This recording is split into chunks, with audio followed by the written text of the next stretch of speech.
What happens when you post YouTube Shorts every day for 30 days? Well, for me, I ended up doubling my subscriber count and I got a 1000% increase in views. So in this video, I'm gonna share with you what I did and everything I learned from this experience. Firstly, let's talk about the challenge itself and my performance. I started this challenge because I always heard from other creators that posting content every day can do wonders for your channel. So I was curious to what kind of results I would get if I tried it. So I ultimately decided to try it during the month where I was traveling to Japan, and it just felt like the right time to just go for it. I spent 15 days in Japan, and my plan was essentially to just make a short of the most interesting thing that happened each day, but I ended up creating multiple shorts for each day just because there's so many cool things in Japan. So for me, that was the plan for the 30-day challenge. I had a great location, and then I also had the potential for great content checked. However, it isn't exactly a foolproof strategy. I quickly learned that traveling and editing videos on a daily basis can be tough to maintain, and so at the end of the challenge, I only made 22 shorts in 30 days. And if we were in school, that would be 70% and a C. However, I decided to retake the test, and in the end, I created 48 in 60 days, which is a grade of B. So despite not actually uploading every single day for 30 days, the results were still pretty good. Before this challenge started, I averaged 25 new subscribers per month, almost 1 subscriber a day. After the challenge, it grew to 120 new subscribers for the first 30 days, and then 445 new subscribers the last 30 days, when I started off this challenge with about 550 subscribers. In terms of views, before the challenge, my average views in a month was around 8,000, and after the challenge started, I got a view count of 45,000 in April and 214,000 in May. Of course, views for shorts and long-form content aren't valued equally, but it's still cool to just see the numbers go up. But instead of just looking at the before and after numbers, let's actually take a deeper look into the numbers for each video and see how these numbers were achieved, because each video definitely produced vastly different results. I'll highlight these differences as lessons I learned. So the first lesson: titles definitely matter. My top performing video was a hidden sushi spot in Kyoto, and I personally don't think this short is that special compared to the others. I told a quick story of how we found a small sushi spot where we almost weren't allowed in because of some confusions around reservations. And I personally thought there were like way better stories in my other shorts, but for some reason the algorithm gods decided that this video was the chosen one, and so it must have just gotten spread around because, as you can see from this chart, the view count compared to the rest of my shorts is humongous. I truly believe that the title is what stood out the most because even the thumbnail itself kind of sucks.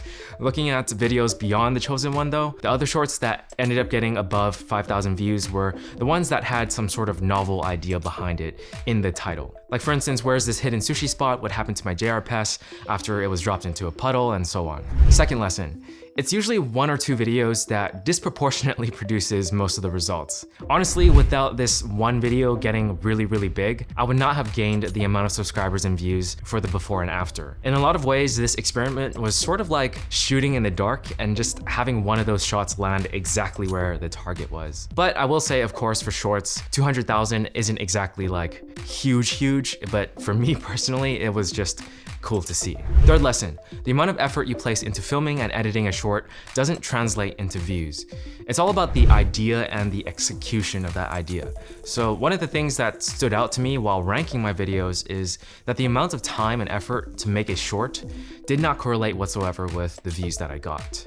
Some of the shorts that I put the most effort in and even used like my Sony a7 IV to film actually got the least amount of views. Not to mention the biggest video that got the most views was recorded on my phone for both video and audio. Compare that to the good amount of shorts where I recorded it with my Shure SM7B and Sony a7 IV, it's pretty clear that high production value does not exactly necessarily result in higher views. Fourth lesson: comments and likes seem to not contribute that strongly to how many views a video gets. I placed the data of numbers of likes, comments, and views into a spreadsheet and calculated the ratio.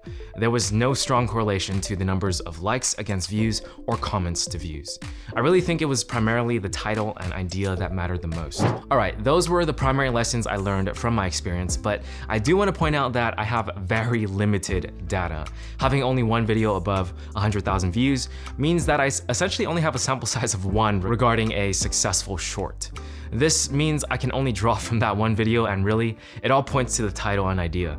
So take my lessons with a grain of salt. Anyways, I do want to also talk about some personal discoveries during the process that don't really involve as many numbers. Firstly, I learned that I actually enjoyed creating storytelling shorts. I journal every day, and in some ways, this type of short was just an extension of my journal, since a lot of my shorts were just me telling a summarized version of what I did during that day, or discussing something interesting I learned. I also found out that I really enjoyed the convenience of just whipping out my phone and recording something with it versus having my camera at the ready out all the time. Another lesson is that I learned that there were shorts I didn't necessarily enjoy making as much.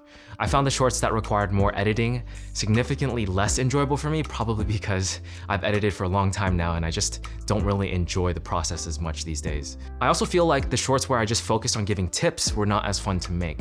I enjoyed making shorts telling a story or highlighting a fun event a lot more. Even shorts where I got to share like a unique or funny moment were more enjoyable to make. I do think it's important to understand what I actually enjoy while creating shorts, and not just to make shorts for the sake of numbers.